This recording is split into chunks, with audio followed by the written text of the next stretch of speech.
Bem-vindos a mais um episódio da série A Ciência Inspira-me, um programa gravado e sai na Rádio Belém todas as segundas-feiras, quinzenalmente na Rádio Belém à quarta-feira e em podcast na segunda-feira seguinte.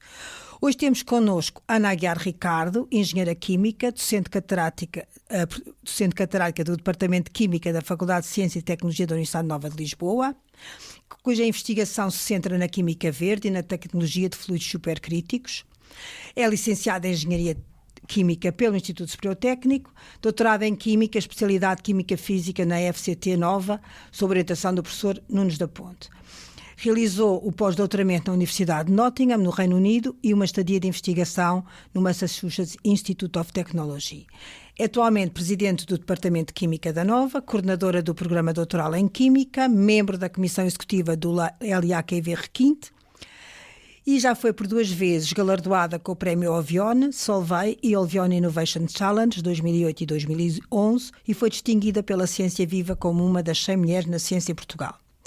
Para além disso, tem 4 filhas, 8 netos e eu posso testemunhar que a maioria das filhas nasceram enquanto estava a preparar o seu doutoramento, com aquilo que eu tenho sempre muita admiração. Eu sou a Ana Costa Freitas, sou presidente da Amonet e este podcast visa dar a conhecer a ciência ou tentar falar para as pessoas sobre a ciência e a forma como a ciência está presente todos os dias na nossa vida e como é capaz de nos transformar interiormente e exteriormente, acho eu, e tornando o país mais rico e mais consciente daquilo que pode vir a obter a longo tempo. Ana Isabel, muito obrigada por estares aqui hoje. E eu gostava, primeiro que tudo, que nos falasses do teu percurso enquanto cientista e daquela tal dualidade entre fazer ciência e fazer investigação e ao mesmo tempo ser mãe e ter 4 filhas, que foram todas, acho eu, durante o período do doutoramento, ou não? 3. 3, pronto. Antes de mais, obrigada pelo convite. É um gosto enorme estar aqui. Pois, como é que foi? Eu sempre quis ser professora, mais até do que investigadora. E o bichinho da investigação foi crescendo ao longo do doutoramento, mas sempre eu fiz um doutoramento muito em termodinâmica clássica, portanto, tudo muito fundamental. Exato, um grande palavrão, não é? Um grande Exatamente. palavrão que, quando me perguntavam o que é que eu estava a fazer, lembro do meu pai me perguntar o que é que eu estava a fazer, ele que queria imenso que eu tivesse ido para a medicina, e eu tinha notas para ir para a medicina e não tinha ido. Quando me perguntava o que é que eu estava a fazer de investigação, para ver se aquilo lhe interessava para a sociedade, eu nunca sabia muito bem como é que lhe havia de explicar o que é que era esse palavrão, exato. De forma a ser uma galera de finanças, portanto não era fácil, não era da mesma área, nem de perto. E por cima estava integrada num grupo onde todos faziam ciência aplicada, portanto faziam investigação com os fluidos supercríticos e eu tinha assim um bocadinho de inveja até eles fazerem coisas tão giras e eu estar a ser uma... Mas eu gostava imenso de matemática e essa parte também era a termodinâmica, tem muita matemática, portanto fui aprendendo. Nós quanto mais sabemos de um assunto, mais gostamos dele. Exatamente, é o valor conhecer, da ciência, não é? Sem conhecer nós não gostamos, é como nas pessoas, não é? Exatamente. Quanto mais as conhecemos, mais gostamos delas. É por isso que a educação é tão importante, não é? É que nós vamos aprendendo mais coisas e, portanto, vamos estando mais preparadas para tudo. Não é? E essa interação com os alunos, que era o que me atraía ir para a universidade e sempre professora na universidade, era a parte da investigação, da interação com a ciência e com a sociedade, mas também o contacto com as gerações mais novas. O dar aulas, por exemplo, ao primeiro ano, que eu dei sempre enquanto estive na Nova. Eu também dou sempre. Adorava. Eu digo aos meus alunos que é a recruta da tropa. Vê-se crescer desde o primeiro dia. A minha cadeira é a recruta da tropa. Desde o primeiro dia até o último dia de aulas, no ano, imenso. semestre, vê-se crescer. É uma maravilha. Coisa exatamente. É uma maravilha. Pronto, continuando. E depois, portanto, comecei daí. Quando acabei, eu tinha o bichinho de ir fazer qualquer coisa mais aplicada. E queria ir para a reação química, queria ir fazer coisas novas, materiais, queria fazer qualquer coisa. E queria, principalmente, desenvolver processos que que era o bichinho da engenharia química, porque fiz o doutoramento em química física, que é tão fundamental, que era medir temperatura à 10ª de milésima de Kelvin, portanto, era mesmo um rigor muito grande. E, portanto, queria ir para essa parte aplicada, então o pós-doutoramento para mim foi a oportunidade. E eu queria fazer o pós-doutoramento lá fora, porque achava que era importante para um professor universitário ter uma experiência internacional. Só que eu, no final do curso de Engenharia Química, tive a primeira filha, portanto casei a meio do curso, depois tive a primeira filha, depois tive a segunda, já a ser assistente na Universidade Nova, e depois tive a terceira, quando fiz as provas de passagem, ainda havia estagiária e assistente. E, portanto, depois continuei a fazer o doutoramento. Portanto, as licenças de parte eu ia para a faculdade fazer a instalação. Portanto, o separador de vidro, que era de outra universidade, ia-me fazer a instalação, chegava às 5 da tarde, que era quando ele saía do trabalho da função pública, e nas horas que ele fazia extra, que ia montar a minha instalação. Portanto, eu ficava lá até às 9, 10 da noite, e as filhas em casa, não é? Com o meu marido. Mas eu aproveitava, porque eu tinha de aproveitar os bocadinhos todos do senhor, que era o Carlos Nuno, que era fantástico. Sim, que era fantástico, aquele senhor. Ainda por cima era do Sporting, que era a minha equipa, portanto era muito giro. As nossas conversas eram sempre muito animadas a fazer a instalação. Pronto, e depois, a seguir a esse doutoramento, depois eu... quando acabei o doutoramento, tinha 3 filhas, e uma amiga minha foi lá logo quando acabou o doutoramento com as 3, para elas estarem lá a tirar uma fotografia comigo quando eu acabei o doutoramento, e quis ir para pós-doc, queria ir para pós-doc, entretanto fiquei grávida. Bem, então agora é que eu tenho de ir a correr para pós-doc antes que nasça o bebê. Enquanto a barriga cresce, Enquanto a barriga cresce, tenho mesmo de ir para...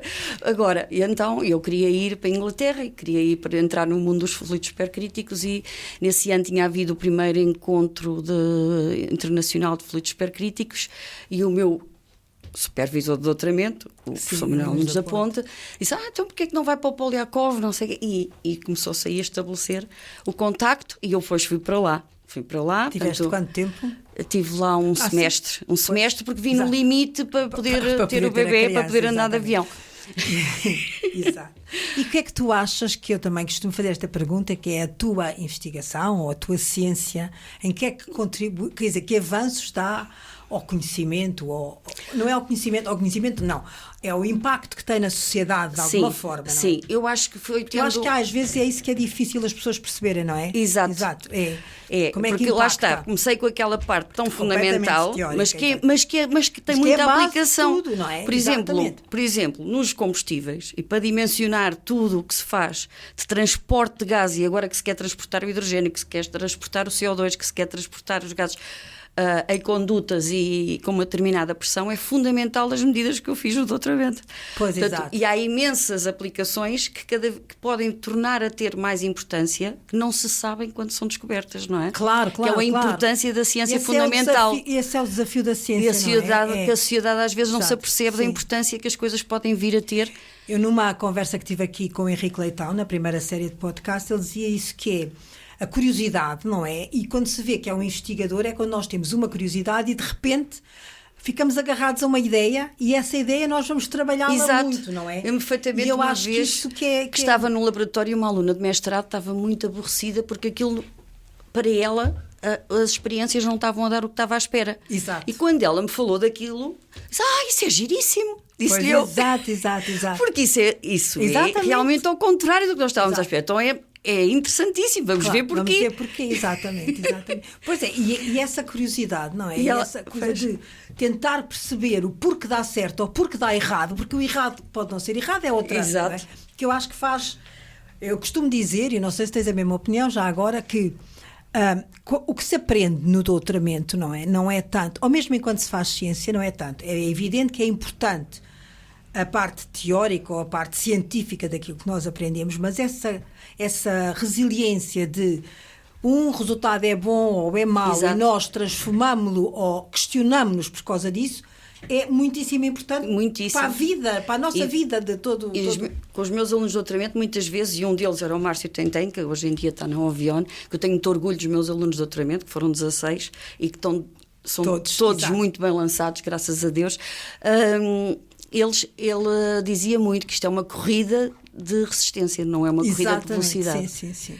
E esse processo todo é uma construção da própria pessoa, do seu é uma caráter, construção da própria pessoa. Por isso também eu costumo perguntar que é: por onde é que te passeaste com a tua ciência? E logo na primeira vez que eu fiz esta pergunta, que foi com a Teresa Pinto Correia, ela me disse: fisicamente ou intelectualmente? Eu disse: eu acho que é as duas coisas, não é? Porque nós passeamos-nos, como já disseste, porque é importante contactar com outros, mas também há um passeio interior que eu acho que é muitíssimo importante. E no meu caso foi um passeio enorme. Foi um passeio por umas paisagens completamente diferentes. Porque era a parte dessa termodinâmica, essa ciência fundamental, depois a parte dos supercríticos, onde eu fui para a velocidade do som. Está só aqui, portanto, brevemente o que é um fluido supercrítico. Um fluido supercrítico é, em geral, as substâncias, e mesmo as misturas de substâncias, podem ter umas condições em que nós não distinguimos o líquido do gás. Exato. E como não distinguimos, portanto, não temos o menisco. Nós costumamos ver no copo o menisco da água, não é? De um líquido num copo. Quando está no estado, no ponto crítico, nós não temos essa distinção. Portanto, as propriedades do líquido, dessa substância, igualam as do gás. E perto dessas condições, tem umas propriedades fantásticas. Porquê? Porque podem ser manipuladas com pequeninas variações de um parâmetro, como por exemplo a pressão. Pois é, muito mais temos um poder, temos umas alterações muito grandes dessas propriedades. Portanto, uma coisa pode ser muito solúvel nesse fluido numa dada condição e eu vario um pouco a pressão e deixa de ser solúvel. E então eu posso fazer separações com muito rigor e separar misturas. Sim. Não é? E uma das aplicações que a sociedade deve já ter ouvido falar, ou pelo menos algumas pessoas, é a tirar a cafeína do café, não é? Dos grãos de café. Portanto, se vai substituir solventes que são cancerígenos e por o CO2, por exemplo, supercrítico, que é um gás e que não faz mal nenhum. Que é o mais utilizado. E foi aí foi o caminho, já está aí, foi o jardim, um jardim novo, que era dos fluidos supercríticos, que foi permitir pensar em processos para usar solventes mais limpos, não é? Que nós chamamos de solventes verdes, química verde.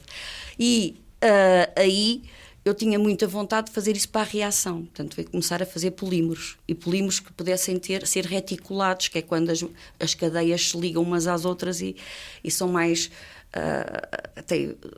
poder manipular também esse grau de reticulação, etc. Não queria estar a usar, se calhar, palavras que não se entenda tanto, mas... Um exemplo de como se fosse pensar que portanto, um polímero é como se fosse uma montagem de Lego, não é? Em que temos uma peça e vamos ligando peça repetidamente para ter a cadeia polimérica. E agora é pensar que isso pode ligar para o lado e ligar a outra cadeia e fazer uma rede. E, portanto, podemos ter uma estrutura até já tridimensional da própria molécula, não é? E há polímeros com propriedades extraordinárias que respondem a estímulos. E eu tinha muita vontade de trabalhar com esse tipo de polímeros e, portanto, fomos desenvolvendo e otimizando as propriedades desses polímeros, que são mais conhecidos na sociedade por plásticos, não é? Sim, mas que muitas vezes de uma forma pejorativa, mas também têm utilidades muito interessantes. Exatamente. Não é? É que nós chamamos plástica tudo, mas há coisas que não exatamente, são... E que são importantes.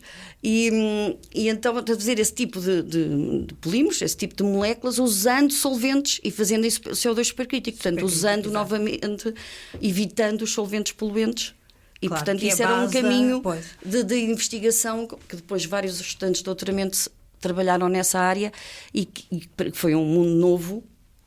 Publicámos um artigo muito giro no Green Chemistry, que é uma revista de alto impacto, não é? Com esse primeiro polímero reticulado feito em CO2 supercrítico. E essa pelo Márcio Tentei.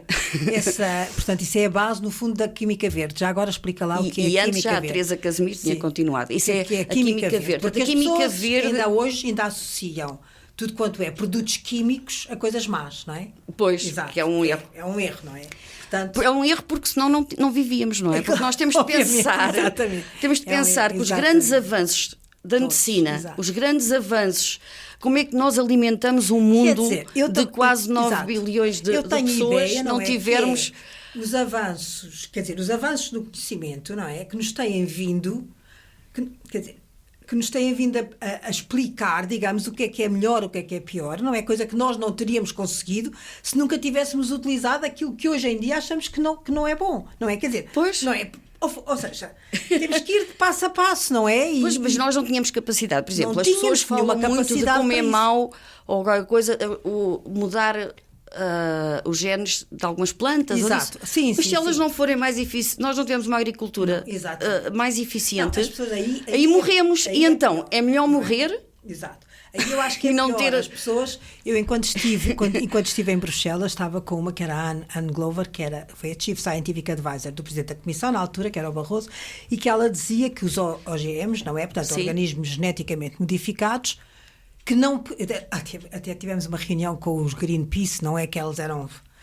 Que não podíamos... Quer dizer, nós não podemos chamar que isto é mau. Alguns são maus, não é? E o exemplo, que era o pai baldoso de todos, não era o milho geneticamente modificado para resistir ao Roundup, porque o Roundup, tudo à volta não resistia ao Roundup e, portanto... Exato. Mas é só isto, não é? Quer dizer, é só isto. Isto agora é uma forma muito simples, mas nós, na realidade... temos sempre utilizados organismos geneticamente modificados, não é? Se não fosse essa agricultura, e os fármacos, o desenvolvimento de fármacos, etc. Também, exatamente. Sem a química e sem nós percebermos como é que aquelas reações acontecem, como é que se dão as ligações nem se conseguiria alimentar a população mundial, não é? Se não fosse isso, exatamente. A parte da alimentação é uma, e outra é a parte da medicina, não é? Porque os avanços da medicina, a maior parte das vezes, são avanços químicos, porque é perceber como é que acontecem reações no nosso organismo e nas células e como é que as moléculas vão atuar. E mesmo aquilo que se fala hoje muito, que é a medicina, digamos, personalizada, não é? Tem que ser com esses conhecimentos, não é? É mesmo. Quer dizer, é só isso. Portanto, continuando, a química verde. Daí desses polímeros e disso tudo, pouco depois do meu doutoramento e o pós-doc, aconteceu uma coisa na vida que me marcou muito, que foi o falecimento do meu pai, que eu era muito nova, que ele queria muito que eu fosse para a medicina. E por cima, faleceu com uma doença de pulmões, que na altura ninguém percebia porque é que tinha aparecido, que era a hipertensão pulmonar primária. E passado uns anos, percebeu-se que, por exemplo, aquela substância, o sildenafil, que é o princípio ativo do Viagra, não é? Sim. Tinha ação para retardar o avanço da hipertensão pulmonar. E eu fiquei assim, mas eu gostava imenso de fazer um medicamento que dê, porque para os pulmões era dificilmente os fármacos chegarem aos pulmões, porque se for por via intravenosa ou por outra via, é ínfima a percentagem do fármaco que é administrado que chega ao pulmão. Sim. Portanto, é importantíssimo, principalmente para doenças do foro local, não é? Mesmo no pulmão, fazer uma administração pulmonar.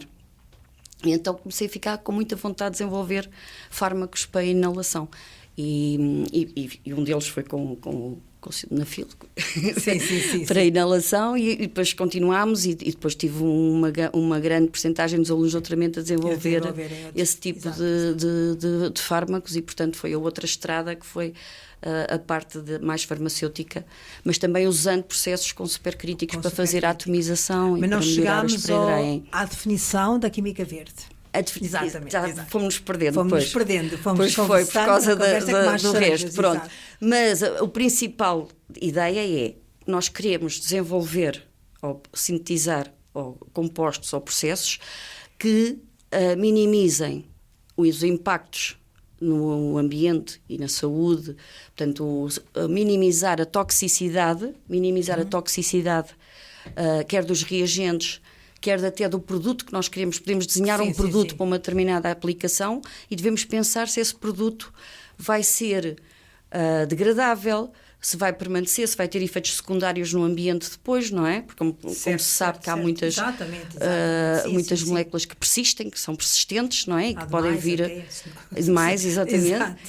E, portanto, é este conjunto de desenvolvimento de metodologias sintéticas mais eficientes, mais limpas, que envolvem solventes menos tóxicos, também, portanto, no final têm menos impacto, não é? Menos impacto, quer no negativo no ambiente, isso. Exato. Que é um bocadinho diferente da ideia da química sustentável, enquanto a química verde é mesmo a parte da síntese química e do desenhar o produto é mais a química.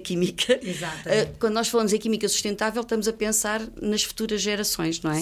Como é que aquilo que nós fazemos hoje para responder às nossas necessidades não vai prejudicar as próximas gerações, não é? Em termos de sustentabilidade. Produto que exatamente. Exatamente. Ok, então e agora mais uma questão que é... Ainda não falei muito das filhas, não é? Não, era isso que eu ia agora... Que são muito importantes na minha vida. Para as filhas, exatamente. Porque muitas vezes...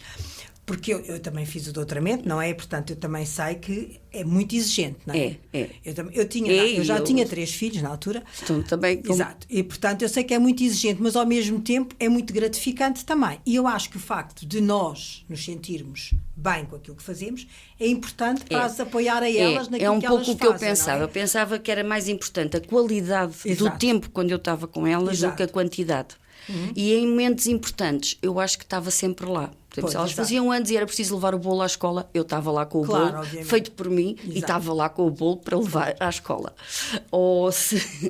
Quer dizer, sempre lhes fiz tudo, as máscaras. Mesmo quando estava no pós-doutoramento, lembro que vim de Nottingham e trouxe a máscara do Robin dos Bosques para a Inês, que era a segunda, e deixaram-me passar a flecha e o arco no aeroporto, que foi uma emoção, para passar aquilo no avião. Porque é muito intenso, não é? É intenso, não é? Mas eu não podia falhar. Eu tinha de estar nas situações todas que eram importantes para elas, eu tinha de sentir que estava lá. E tudo foi possível também porque, quer dizer, porque o meu marido, o pai, não é? Exato. Que é um pai, é muito presente e empurrava-me para ir. Claro, obviamente. Ainda hoje em dia qualquer coisa, não é? Mesmo depois quando fui para o MIT, também era uma altura difícil, porque elas estavam na adolescência, principalmente a mais nova, a Isabelinha, que estava com 12 anos e que sentiu muito eu ir, e também foi um semestre que eu tive lá no MIT, e ele voltou-me a dar força para ir, não é? Portanto, isso não, é muito importante. Isso era muito importante. E também o apoio dos irmãos e da família. Graças a Deus temos uma família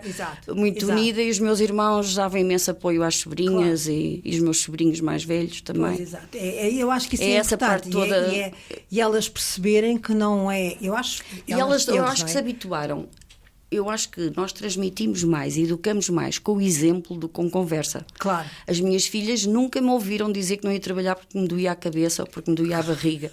Nunca. Exato. Portanto, o que é que elas fazem hoje em dia? Olha, a mais velha tirou Economia, depois o mestrado em Finanças, depois foi trabalhar para Londres, depois desempregou-se para ir fazer o INSEAD em Singapura e ainda vive em Singapura há 8 anos e já tem 4 filhas. E trabalha desalmadamente. Exatamente, imagino. São os dois de finanças e com 4 filhos e sempre ativos com os filhos e a irem para todo o lado com os filhos e fazerem uma vida muito gira. Depois a segunda, a Inês, é médica, cardiologista. Também trabalha que se farta, já tem 3 filhos. Sim.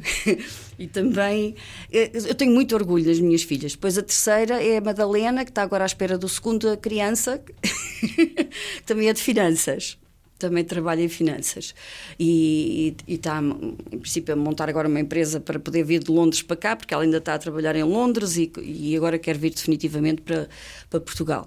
E a quarta, que é mais novinha, a Isabelinha, que ela diz muitas vezes, eu sou a quarta, já não interessa muito, mas interessa imenso. Sim, exato. E é de Engenharia de Gestão Industrial. Exato. Nenhuma delas quis seguir investigação, não, ciência, isso foi nada. uma coisa que elas diziam muito. Investigação, exato. Não sei porquê. Mas é uma coisa engraçada, porque...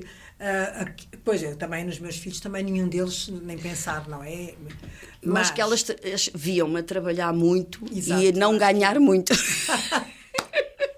Exato, esse é o outro lado da questão, não é? Exato. Que é uma das questões porque é um bocadinho de amor à arte. É uma das questões que impacta muito na ciência, não é? É a dificuldade de financiamento. É uma luta para termos financiamento, e portanto é muito exigente. Eu compreendo que o modelo em Portugal é financiamento competitivo para a ciência, mas isso torna-se imensamente exigente, não é? Porque passar de um para outro, para outro, e dá uma instabilidade. E dá um stress muito grande, não é? Dá um stress muito grande, principalmente aos mais novos, quer dizer, aquela coisa das bolsas, que agora não são bolsas, são contratos, mas são contratos precários, não é? Exato. A Catarina Miguel, que esteve cá outro dia, já está Ela conseguiu agora um contrato, não é? Mas agora, ao fim de não sei quantos anos, com uma carreira e uma produção científica muito boa, não é? Portanto, e a pessoa fica realmente a pensar que há... Isso eu acho que quando nós somos professores é um diferente. bocadinho mais fácil. É mais fácil, não é? Porque temos, e temos muita oportunidade de marcar na sociedade. Sim, também, claro, não é? claro.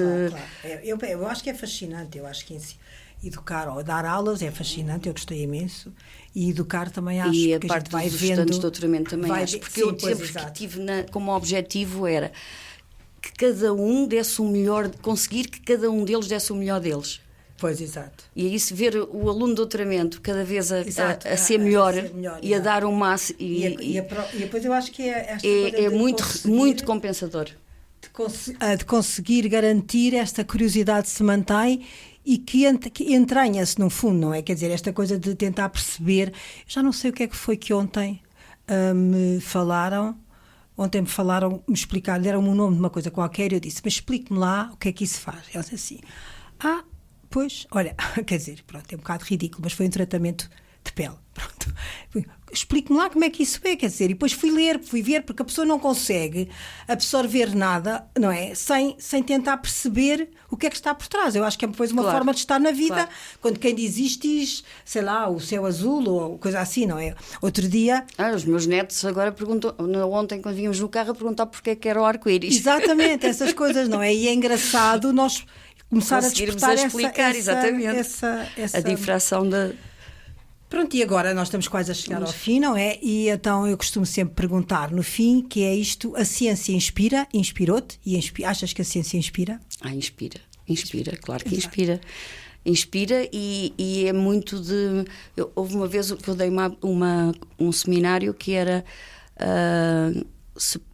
Supercritical Bond, que era um pouco, que era a ligação, as ligações, não é? A química é feita de ligações. E as ligações na vida humana é o principal. Sim, é o principal, é o principal, porque é uma rede, não é? Na nossa rede que nos dá, a rede dá-nos uma estabilidade, e para crescermos e como pessoas e para a sociedade crescer. É a base da ciência. Pronto.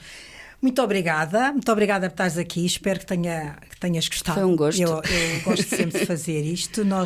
Este é mais um episódio gravado, como eu já disse, que saem de 15 em 15 dias, à quarta-feira, às 10 da manhã, na Rádio Belém. Portanto, estejam atentos, podem depois também sempre ver em podcast. Muito obrigada. Obrigada. E mais uma vez, e obrigada também à Rádio Belém, que está aqui, que nos recebe, que grava e que nos ajuda nesta divulgação, e à FCT, cujo apoio às associações de ciência nos permite também fazer estes podcasts. Obrigada.